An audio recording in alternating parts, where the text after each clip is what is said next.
This meeting is being live streamed. Awesome. So we're ready? Yeah, I think we're on. We're live on YouTube on What's the Takeaway? And I'm Carrie. So hello, everyone. Welcome to What's the Takeaway? Today, our topic is good grief, how to close a door and open a window. So we'll be discussing the 3 takeaways to help us rise to the challenge that grief presents. And I think we all know have been challenged, right? My name is Denise Schwendeman, and I am joined here by my business partner and very dear friend, Carrie Donegan. Hi, Carrie. Hey, Denise. So what's the takeaway? We do our best to bust the busy myth. So what is that? We all hear that word, and I'm sure we all use that word ourselves from time to time, or maybe all the time, to define how we're feeling or how we're doing. And so on our show and the conversation, we really want to help everyone bust that busy myth by providing you 3 options to remove or take off your plate to make more time and room for you to achieve what? Productivity and peace in your lives, right? And as I mentioned earlier, we are going to be talking about grief. Grief comes from a loss of a loved one, maybe a loss of a job, maybe a loss of a love or a dream. So here are the 3 takeaways that we're suggesting that you look at and decide which one is most important for you to take away to give you productivity and peace in your life. So number 1 is remove regret. So that feeling of what might have been. Number 2 is remove the burden to please. So this is when a gift becomes the burden because we allow for that. And then number 3, remove preservation of the loss versus conservation of the experience. So where do you want to begin, Carrie? Oh, I don't know. I think let's talk about the last one first, because it when you said those words, it kind of hit my heart.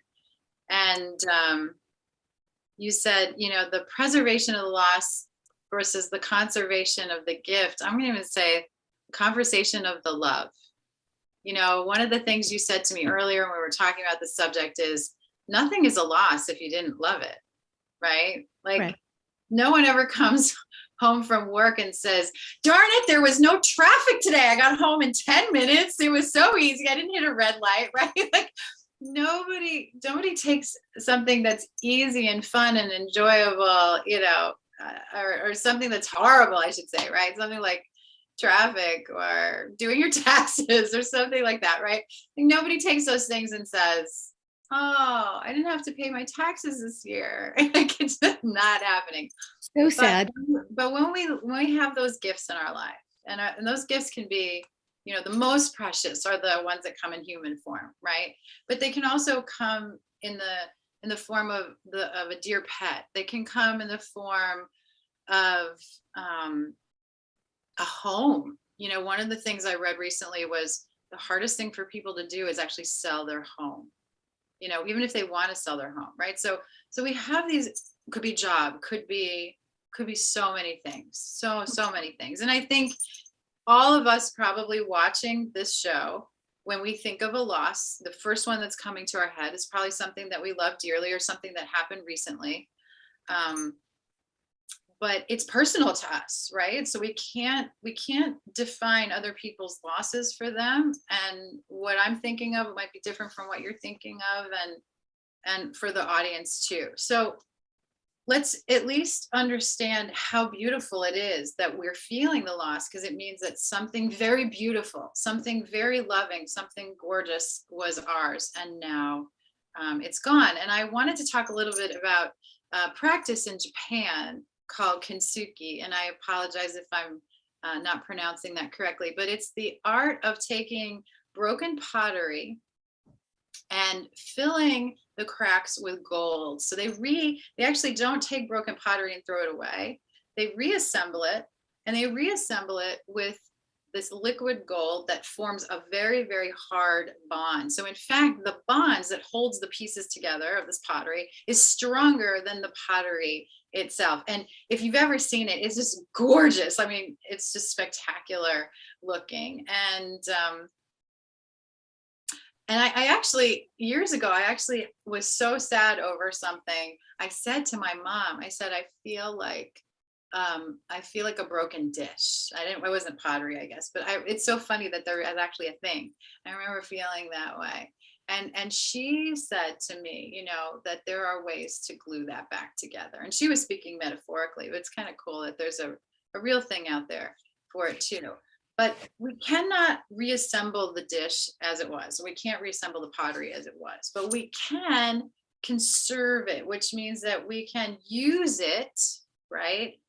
And pull it back together with something really, really beautiful. And what's the most beautiful thing we have to offer the person that we loved? Our love, right? Or the thing that we loved, our love, our investment of our heart. And so I think when we try to just focus on the broken pottery and scramble to put it back together and hope that it's going to be just the way it was, that keeps us in grief. But if we can use it, and you said something which I loved, and you can maybe take it from here, which is grief goes into challenge, right? So you go from the real suffering, and suffering's real, right? And we're all going to experience it. But then we have an opportunity, and that opportunity is a challenge. And what does that opportunity lead us to? So I like this. Is a great segue. I do, because I think what you're talking about in terms of, you know, preserving something in your mind at a moment in time isn't always giving it justice, but taking that experience and that love and honoring a person or a place or a thing that meant so much to you makes more sense. You're still honoring it. And I love this practice that the Japanese have, because what they do is they actually make it additionally valuable. Not maybe more valuable, but they add value to it by adding the gold and holding it together. And they're making it something even more beautiful. And that's what I think we have to take away from loss. So Carrie and I were talking earlier, we were talking about how suffering isn't a challenge. And what we decided is that suffering provides challenge and opportunities, as she was just saying. And so in terms of growth, we can always learn from something. But I think when we were talking about regret, and then I'm going to move to regret now. Yeah. Regret is something interesting, because a lot of time our regret is formed from what might have been, and not actually what we didn't do necessarily, but what might have been. And when we allow for that, we imagine all kinds of things, which amplifies our loss even more so. So maybe it was maybe you didn't pick the right college, right? Oh, I should have picked that college. And then you imagine this life and how it would have been.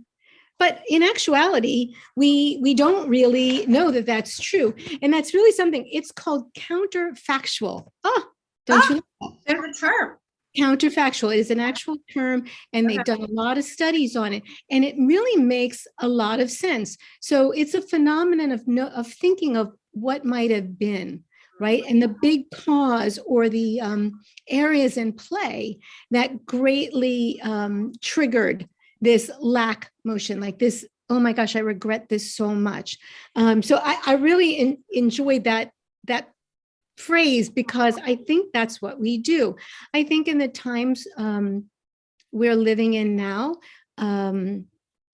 if we as parents are more cognizant of knowing that everything passes, and with time we learn a great deal, and each of these challenges, right, the suffering that goes into challenges that offer us opportunities, we have to share that with the younger people who actually don't realize that that's a possibility. And that's really something that I think of a lot, because I want them to be resilient. I want them to know that they can take a regret or a sense of loss, even if it is something that they're imagining they lost, right? And don't you feel like resilient people, when you meet them, are like the pottery? Like, I just find resilient people glow, like they have a beauty, they have empathy, right? They have a sensitivity. they have a warmth about them. They have, I want that for my kids, right? I want my kids to be the kind of people, not untouched, right? I don't want to put them in a bubble, right? So that nothing bad ever happens to them. I want them to be able to get that resilience, which kind of, that brilliance about them. So Yeah, I don't even think that's possible to keep them in a bubble these days. no, I don't know. The world's sure trying, right? Like we're masking and roping and separating and doing Oh, well, everything. if you think of it that way, absolutely. Yeah. Yeah, absolutely. But it is interesting. I think what's happening is that as we shed off the last 2 years, the trick is for resilience, right, is to not go into disillusion or something like that, but understand we went through something. It was a human experience. There was suffering in part of it. We gave up things in part of it, but we're here and we can move forward. And in that resilience and that gift you can give your family, your loved ones, your neighbors, that's what's really important. You're building up resiliency, which is, like you were saying earlier, it's like building a muscle. Right? Oh yeah, right. So like when you're working out and everything hurts and those muscles are actually ripping apart, tiny, tiny, tiny tears, right? And you release this lactic acid, but then it allows the muscle to become stronger and bigger. So it's fascinating that emotionally we can do the same thing, right? We can have these little tears in our lives. And look, some losses are big tears. I'm not saying that they're not. And and maybe they have permanent scars, but even scars are stronger skin than the original skin, right? Like we're just built to be better through adversity and challenge, and we rise to the challenge. I heard someone say recently, one of the things I was reading was you have control over what you do, right? So you have agency over your reaction. So I would like to take away people's feeling that they have no control over that situation. Like I didn't choose it. Of course not, right? You didn't choose your situation, but you do get to choose how you react to it. And that's powerful, I think. Absolutely. You also get to, what I think you get to choose, honestly, is how you respond to it. Yeah. You always have that choice. And in going through that opportunity, you are learning and you're growing, and that's what it's all about. But letting go of regret, of loss, it's necessary to grow. It doesn't mean you're forgetting that person or that experience. In fact, you're not. You're honoring it. Yeah, regret can be very damaging to a past relationship if you think about it. Because probably when you were in it, you weren't regretting anything, right? Like you were deeply in love with whatever the situation is, right? You were very content with it because when it was gone, it made a huge hole. So don't let the regrets fall in the hole, right? It actually should be the reverse. You should try to get to a point where you can act in gratitude. And I talked to someone about this once, and they said, you're probably never going to feel grateful, but you can be grateful. So gratitude is an act of the will, not an act of the emotions, right? Which emotions go up and down for a million different reasons. We've done a really great show on that. So go back into the archives and take a listen to some of those other shows we've done. But I think it's so important for us to just remember that, like sometimes action, right?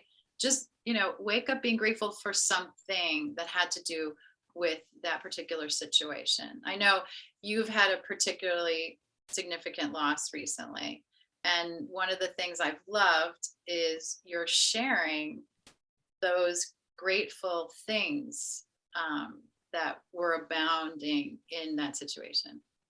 So what you're referring to, my father passing, I find it's these losses, whether they're happening to me at this time or someone who I know or I meet, when we talk, I think it brings up the natural tendency for everyone to look backwards to their own loss, right? And so I think in terms of really honoring people and like the customs that different ethnicities and different nationalities and different religions have in terms of, reviewing the lives of people and honoring them is really interesting. The amounts of time, like sitting Shiva or, the wake process and all of that. I think it's really interesting. I think this is going to, what I don't want people to do is kind of rewrite the history, right?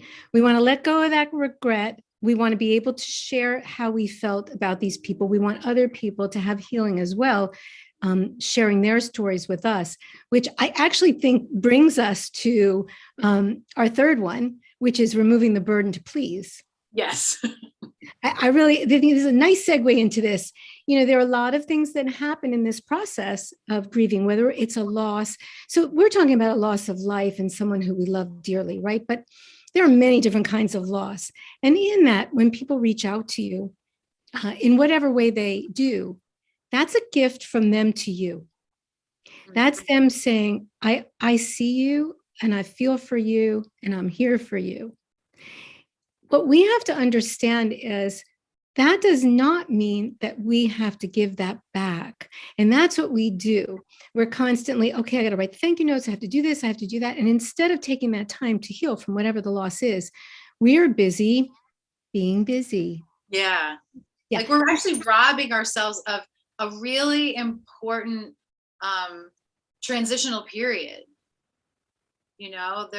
Which should be nurtured.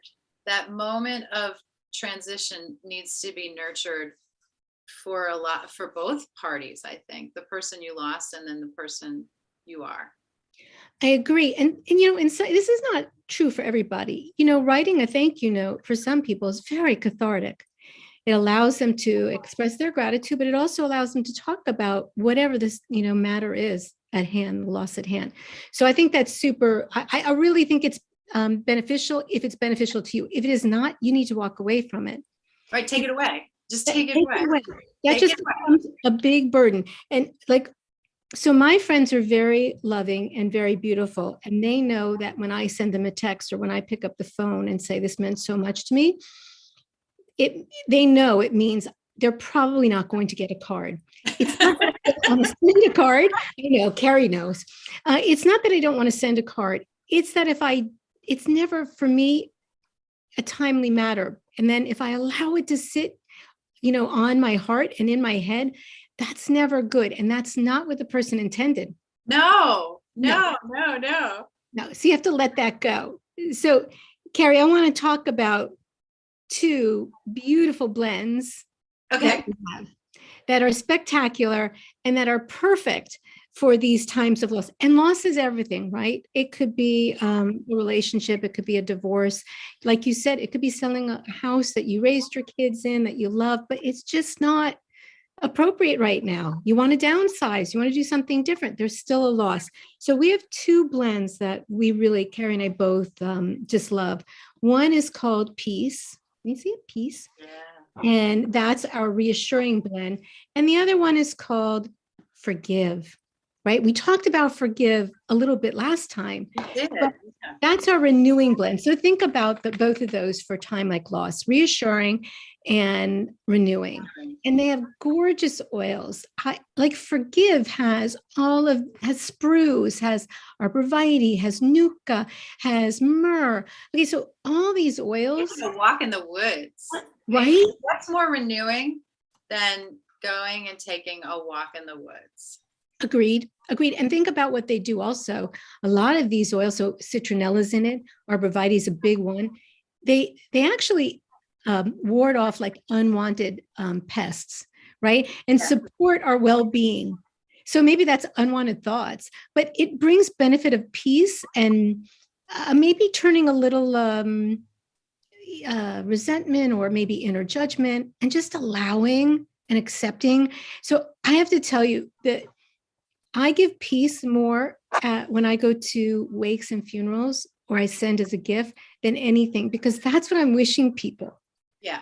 I'm wishing them peace at a time where they don't maybe feel peaceful, right? I want that kind of, that was Forgive. I want that peace of their like a sense of that life is calmer, beautiful. To go inward. Right. And Forgive is just one of those amazing, beautiful blends that forgive yourself. If that's part of the regret, that's the piece of regret, isn't it? It is. It Really is. forgive yourself. It makes me think of a conversation we had not too long ago where I was saying it struck me that we live in this selfie culture, where we're constantly using devices artificially to turn to our own image. But in fact, we were created not to look at ourselves, right? Like we're created with two eyes to look at other people and two ears to listen to other people. Only one mouth. I used to be a teacher. I used to say this to kids all the time.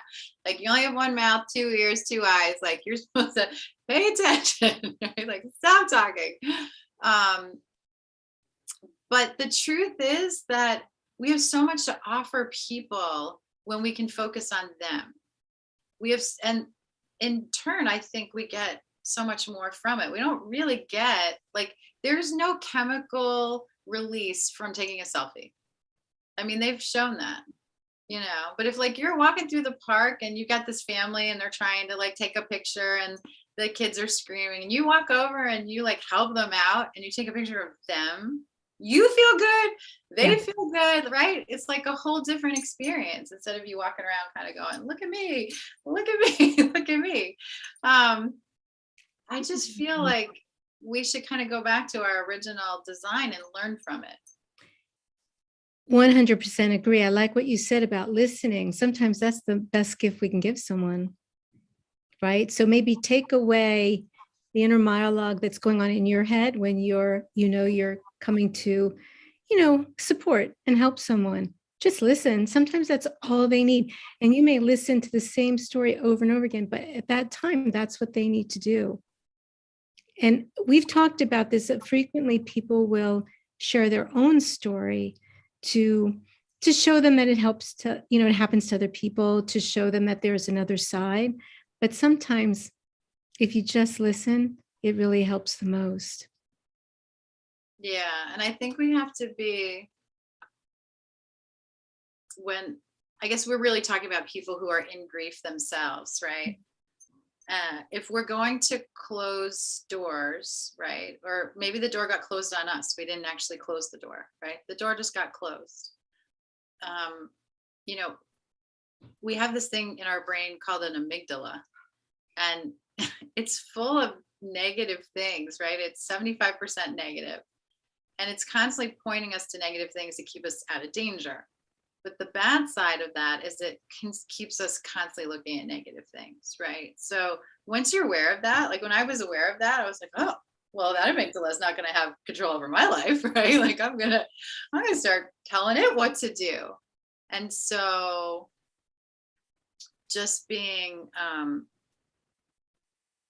able to acknowledge that and then make a choice and just remove the negative self-talk, remove the negative labels about a situation, remove like the sense of guilt, for not writing the thank you notes right on time or at all, right? Or whatever that is, remove the pressure to keep everything the way it was when we live in a world that's constantly changing, right? And then, removing those, like there's so much you can take away and to open windows, so much you can just take away. It's almost like when you start taking things away, it's like a breath of fresh air, right? It's just like, whoosh, the window's open. What does it do? It allows for other things to come in, other opportunities, other joys. Yeah. Yeah, I like that. True. I like that. So, but to help along the way, we have the oils, right? Yes. And that's what we love. For those of you who haven't watched us yet, we're big fans of doTERRA essential oils, and there's always an oil that we go to for a little extra support. I love the roll-ons. I call them perfume with a purpose, because nobody needs to know what you're doing or why you're doing it. They're just going to smell, and it's going to smell good. So, yeah, right. And it's going to help that amygdala. Yeah, exactly. So where would you put those, Denise? We have a couple more minutes before we have to sign off. Oh, I would definitely put them on pulse points. Okay. Somewhere that's going to go right into my bloodstream and impact me right away, like over here. But I might also just roll it in my hand if I really need a quick pick-me-up. Okay. And just breathe it in. Right. So And I know we hadn't talked about this, but I have our little sleep kit near me right now. Because I was talking about this with someone else the other day, but for kids, we have Calmer. So Yeah. kids go through loss too, right? We go They through need loss to- at all ages, right? I'm sure you can think back at some of the things that were your first experiences of loss.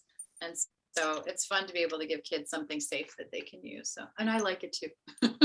Well, they're not just for kids, but you're right. It is good for them. And I love to give children a choice of two. Oh, I like that. Once How they, about adults? We get choices too, right? I don't know, see, two, we did two. But once you give a child a choice of two or an adult and they pick the scent, they're much more willing to use it. And Yeah. so, and all they have to do is get it on to really receive the benefits. So it's awesome. Yeah, I love Calmer. It's a beautiful oil. It's It is beautiful oil for beautiful oil. kids. Well, if you joined us today because you recently experienced a loss, I think the one thing we want to share with you is that, you know, our hearts go out to you, and um, and we hope that there was something here that you could take away. So think about the three things that we talked about: taking away the burden, taking away the regret, and then taking away the need to preserve instead of conserve. And just think of that beautiful situation as maybe a piece of broken pottery that you're going to put back together with gold thread and turn into something even more beautiful and more useful and stronger in your life, because we know that you're resilient and you can do it. Thank you, Carrie. All right, thanks, Denise. We'll see you next week. Bye.